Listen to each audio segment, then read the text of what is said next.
नमस्कार, आप देख रहे हैं यूपी तक और मैं हूं आपके साथ दुर्गा किंकर सिंह। इस समय हम मौजूद हैं कलेक्ट्रेट स्थित मतगणना केंद्र पर। आपको बता दें कि जो मतगणना हो रही है उसमें 6वें चक्र का परिणाम आ चुका है और समाजवादी पार्टी के प्रत्याशी सुधाकर सिंह लगभग 8,500 वोटों से ज़्यादा से आगे चल रहे हैं। ऐसे में हमारे साथ पत्रकार हैं, उनसे बातचीत करेंगे और जानने की कोशिश करेंगे कि क्या कुछ रहेगा। अब तो समाजवादी पार्टी बड़े अंतर से जीत रही है, तो अब तो ओम प्रकाश राजभर जो बड़ा दावा कर रहे थे मंच से, निषाद, चौहान और राजभर, क्या होगा? पहले तो ओम प्रकाश राजभर से पहला सवाल यह बनता है कि अभी कल ही उन्होंने बयान दिया था कि आधे समय तक गणना होते होते सपाई पंडाल छोड़कर भाग जाएंगे। तो अभी तो पहले आपके कैमरों की तलाशनी चाहिए कि भाजपाई आए भी या नहीं आए। खैर, शुरू से कहा जा रहा था यह लड़ाई भाजपा या सपा की नहीं बल्कि प्रत्याशी के प्रति आक्रोश था, दारा चौहान के प्रति आक्रोश था और वो आक्रोश एकदम अप्रत्याशित। सबने आक्रोश के बावजूद कहा था कि कांटे की लड़ाई होगी, लेकिन यहाँ तो सुधाकर का अंतर बढ़ नहीं रहा है, अब उछल रहा है। जैसे अगर 14,000 ही दारा सिंह वोट पाए हों, दारा चौहान, और सुधाकर सिंह उनसे 8,000 की बढ़त लिए हुए, यानी आधे मतों से भी अधिक का बढ़त लिए हुए हैं। दारा सिंह चौहान की जगह कोई और लड़ता, अरविंद राजभर लड़ते तो क्या कोई असर आता? दारा चौहान की जगह कोई भी पार्टी का कार्यकर्ता लड़ा होता, भाजपा का कोई भी दूसरा चेहरा लड़ा होता, तो मुझे लग रहा है कि यह स्थिति नहीं हुई होती। मैं शुरू से आपके चैनल पे कह रहा हूं कि यह आक्रोश केवल दारा और दारा की कार्यप्रणाली के प्रति थी, न कि सरकार के प्रति थी। इसको तो सुधाकर सिंह ने भी मतदान के दिन कहा कि नहीं, यह लड़ाई मेरी जो है केवल दारा से, उनकी कार्यप्रणाली, दल बदल की कार्यप्रणाली को लेकर है। कुछ और लोग हैं, क्या नाम है सर आपका? जय प्रकाश निषाद। तो बहुत लीड हो गई है समाजवादी पार्टी के 8,500 से ज़्यादा, तो क्या लग रहा है ओम प्रकाश राजभर का कैरियर और दारा सिंह चौहान का कैरियर को लेकर क्या सोच रहे हैं आप? अब इन लोगों का कैरियर दांव पे ही है, घर के न रहे घाट के भी नहीं रहे, ठीक ना। अब जिस तरह सुधाकर सिंह बढ़त बनाए हुए, हमें लग रहा कि इनकी विजय सुनिश्चित है। अब कुछ बचा नहीं लग रहा, क्योंकि 8,553 की बढ़त अधिक होती है। अगर इसी तरह बढ़त लगाए रहे तो आगे इनका फाइनल है और इन लोगों का वापस चले जाएंगे फिर लोग।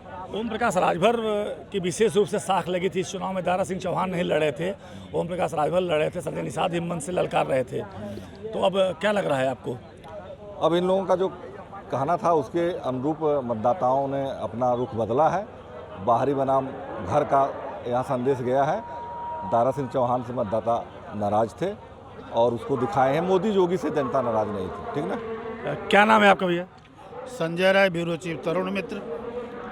बहुत बड़ी लीड हो गई है अब धीरे धीरे 6वें राउंड में, तो क्या लग रहा है आप दारा सिंह चौहान का कैरियर को लेकर क्या सोच रहे हैं आप? चूँकि मानिए देखिए, शुरू से ये चुनाव काफ़ी रोचक रहा है और उसी तरीके से परिणाम भी रोचक आते जा रहे हैं। शुरू से दारा सिंह पिछड़ रहे थे, सुधाकर आगे थे, लेकिन 6वें राउंड के परिणाम में कुछ दारा का ग्राफ बढ़ा है, सुधाकर का ग्राफ नीचे घटा है। इस प्रकार अभी भी कोई निर्णायक ओपिनियन नहीं दिया जा सकता है कि कौन जीत रहा है, कौन नहीं जीत रहा है। यह मुकाबला वाकई काफ़ी आखिरी राउंड तक रोचक की ओर रोचक बना रहेगा, ऐसा उम्मीद है। अंत तक जीत किसकी होती है आखिरी राउंड की गिनती के बाद ही क्लियर हो पाएगा। क्या नाम है आपका? विकास सिंह निकुम। विकास सिंह, चुनाव परिणाम आ रहे हैं, समाजवादी पार्टी लगातार बढ़त बनाए हुए है, तो अब क्या लग रहा है? साख पे लगी हुई थी बीजेपी के तमाम नेताओं की इज्जत, ओम प्रकाश राजभर और तमाम संजय निषाद सहित, तो ये दारा चौहान का कैरियर जो अगर चुनाव हार जाती है भारतीय जनता पार्टी, तो दारा चौहान का कैरियर ये समझिए कि ओम प्रकाश राजभर का बड़बोलापन और उनका अहंकार उनको ले डूबेगा। और अभी जैसे कुछ कह पाना थोड़ा कठिन है, क्योंकि अभी 32 राउंड की गणना बाकी है, तो अभी इधर उधर भी हो सकता है परिणाम। लेकिन अगर यह चुनाव भारतीय जनता पार्टी हारती है तो यह ओम प्रकाश राजभर का इसमें बड़ा रोल होगा। अगर प्रत्याशी कोई और होता, दारा सिंह चौहान की जगह अरविंद राजभर होते या कोई और, तो क्या कुछ असर पड़ता दूसरा? जी बिल्कुल, क्योंकि यहाँ स्थानीय स्तर पर दारा चौहान से लोगों की काफ़ी नाराज़गी है और उसको विपक्ष ने खूब भुनाया है। इसको विपक्ष ने खूब भुनाया है, लोगों को बताया है कि बाहरी हैं, चुनाव जीतते हैं अपने फ़ायदे के लिए, सत्ता के करीब रहने के लिए। तो ये निश्चित रूप से कहीं ना कहीं ये दिख रहा है। क्या नाम है आपका? आनंद कुमार, पत्रकार हूँ मऊ में। क्या लग रहा है चुनाव परिणाम देख के? देखिए, अभी तक 7 चरण का जो रिजल्ट आया है उसमें तो सपा की बल्ले बल्ले है और भाजपा की पराजय है। और 7 चरण के जो मतदान के रिजल्ट आए हुए हैं, 7 चरण के जो मतदान के रिजल्ट आए हुए हैं उसमें जो भाजपा के शीर्ष नेतृत्व की बहुत बड़ी बेइज्जती है, बहुत बड़ी हार है। कितना असर पड़ेगा इस जीत हार का यूपी की राजनीति में? यूपी की राजनीति में नहीं, इस जीत हार का अंतर और मतलब इसका माहौल का असर पूरे देश के चुनाव पे पड़ेगा, क्योंकि भाजपा ने जिस प्रकार से लड़ा है, जिस प्रकार से अपने लोगों को पूरी एक फौज उतारी है, 2 डिप्टी सीएम से लेके प्रदेश अध्यक्ष से लेके 40 मंत्रियों की फौज, 50 विधायकों की फौज, इसके अलावा वीआईपीओं की फौज, तो कहीं ना कहीं असर पड़ेगा अगर परिणाम यही आता रहेगा तो। क्या नाम है आपका? अप्पू सिंह। क्या लग रहा है चुनाव परिणाम सपा के फेवर में जा रहा है, क्या असर पड़ेगा आगे अगर जीत होती है सपा की तो यूपी की राजनीति में क्या असर पड़ेगा इसका? देखिए, मैं बता दूं कि दारा सिंह चौहान को समाजवादी पार्टी से चुनाव जीते थे, पिछला चुनाव करीब 22,000 से, और उन्होंने उसी जनमत को, जनता को चुनौती दे दिया। ऐसे में जनता ने उनकी इस चुनौती को स्वीकार किया और वो विपक्ष के साथ चली गई। तो इसे बीजेपी के लिए सोचने पे मजबूर कर रहा है कि आप जिस जनमत को, दारा सिंह चौहान को जिस जनता ने दिया, उसी जनमत को आप ठुकरा के और नए जनमत की तरफ बढ़े। और इसका एक संदेश है कि जनता लोकतंत्र में सबसे बड़ी है, और चाहे सरकार हो चाहे दल हो, वो सबसे छोटा है। और ये संदेश काफ़ी बड़ा है बीजेपी के लिए और सोचने पर मजबूर करेगा कि बीजेपी आगे क्या करेगी। धीरे धीरे चुनाव परिणाम समाजवादी पार्टी के पक्ष में बढ़ता चला जा रहा है। लीड पहले राउंड से लेके लगातार बढ़ रही लीड, मतलब किसी भी चक्र में कम नहीं हुई, लीड का अंतर लगातार बढ़ रहा है। क्या होगा? ओम प्रकाश राजभर के बारे में क्या सोच रहे हैं? नहीं, देखिए, ये चुनाव ओम प्रकाश राजभर के बारे में तो बहुत गंभीर होगा, लेकिन अभी आप पूछ रहे थे पत्रकार बंधु से कि इसका आगे क्या प्रभाव पड़ेगा, तो मैं आपको स्पष्ट कर दूं कि 2024 के इलेक्शन से जोड़कर देखने का कोई मतलब नहीं है, क्योंकि दारा चौहान ने तुरंत सपा को छोड़ा और तुरंत इलेक्शन हुआ, तो ये रिएक्शन था।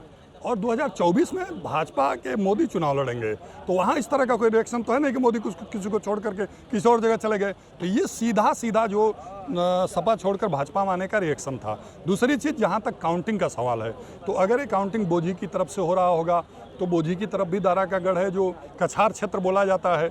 इस तरह से 10,000 की बढ़त की तरफ बढ़ते हुए, जैसे इस समय 8,000 कुछ वोट से उनकी बढ़त है, 6वें राउंड का मतगणना आ चुकी है, तो कुछ आगे और थोड़ा इंतजार करना चाहिए, 15-20 राउंड तक इंतजार करना चाहिए। क्या नाम है आपका? प्रवीण राय नाम है। क्या लग रहा है अब चुनाव परिणाम धीरे धीरे सपा के फेवर में जा रहा है? सपा अच्छी बढ़त ली है, नो डाउट। और ये जो परिणाम अभी नहीं कह सकते, क्योंकि अभी तो 7 राउंड की गणना हुई है और क्षेत्र में बाहुल्यता होती है कि जिस पार्टी का क्षेत्र में वोट होता है ज़्यादा उस दर बढ़त लेती है। अभी गणना काफ़ी बाकी है, लगभग मान के चलिए कि 28 राउंड की गणना बाकी है। अभी फिर भी लगातार एक राउंड के बाद दूसरे राउंड में लगातार सपा बढ़त बना रही है, उसको देखते हुए क्या लग रहा है? अक्सर यह देखा जाता है कि जो पहले से लगातार 10 राउंड तक बढ़त बना लिया वो पार्टी है, वो प्रत्याशी चुनाव जीतता है। और इस प्रकार ऐसा लग रहा है कि समाजवादी पार्टी और अच्छी खासी बढ़त लगी है। बहुत सारे मुस्लिम बेल्ट, यादव बेल्ट भी बाकी हैं, और दूसरी तरफ चौहान बेल्ट भी अभी खुलना बाकी है, जहाँ पे भाजपा प्रत्याशी के वोट अच्छे खासे हो सकते हैं। तो अभी बहुत कुछ पिक्चर क्लियर नहीं हो गई, लेकिन बढ़त लगातार समाजवादी पार्टी ली हुई है। अगर जीतती है समाजवादी पार्टी तो ऐसे में दारा और ओम प्रकाश को लेकर क्या विचार है? देखिए, केवल दारा और ओम प्रकाश के लेकर ही लगातार बातें हो रही हैं कि इसके दोषी दारा हैं, इसके दोषी ओम प्रकाश हैं। ये बताइए, भारतीय जनता पार्टी दोषी नहीं है। आप टिकट बुलाकर, आप इस्तीफा दिलवाकर पुनः उसी प्रत्याशी को टिकट दे रहे हैं और कह रहे हैं कि दारा चौहान दोषी हैं। तो क्या किसी और प्रत्याशी को टिकट अगर मिला होता तो ठीक होता? बिल्कुल, एकदम ठीक होता। किसी और को लड़ाना ही चाहिए था। जब वहाँ से ऑलरेडी विधायक था, फिर विधायक बनने के लिए उसको भेज रहे हैं, मुख्यमंत्री का कोई चुनाव थोड़े था। आगे क्या परिणाम होगा इस रिजल्ट का? देखिए, रिजल्ट का परिणाम जो भी हो, लेकिन इसका जो इफेक्ट है 2024 में बहुत देखने को नहीं मिलेगा, क्योंकि यह स्थानीय स्तर का चुनाव और रिजल्ट था। इसका बहुत दूरगामी परिणाम के रूप में नहीं देखा जा सकता। हाँ, विपक्ष के लिए खुशफहमी जरूर हो सकती है। ये थे हमारे साथ पत्रकार जो लगातार हमसे बातचीत कर रहे थे, और उन्होंने बताया कि 2024 के चुनाव को लेकर इसको नहीं देखा जा सकता, क्योंकि 2024 में प्रधानमंत्री का चेहरा प्रधानमंत्री नरेंद्र मोदी होंगे और यह चुनाव अलग होगा। हालांकि इस चुनाव में समाजवादी पार्टी बढ़त ले रही है, और कहीं न कहीं दारा सिंह चौहान और ओम प्रकाश राजभर के लिए यह मुश्किल है। खास तौर से ओम प्रकाश राजभर के लिए चुनाव प्रतिष्ठा का विषय बना हुआ था, और लगातार वो मन से कह भी रहे थे कि राजभर, निषाद और चौहान, हम तीनों लोग मिलकर समाजवादी पार्टी को यहाँ से बाहर कर देंगे। ऐसे में तमाम लोगों से हमने बातचीत करी और यह जानने की कोशिश की कि क्या होगा इस पूरे रिजल्ट अगर समाजवादी पार्टी जीतती है तो उसको लेकर हमने पत्रकारों से बातचीत करी और उनकी राय जानी। दुर्गा किंकर सिंह, यूपी तक, मऊ।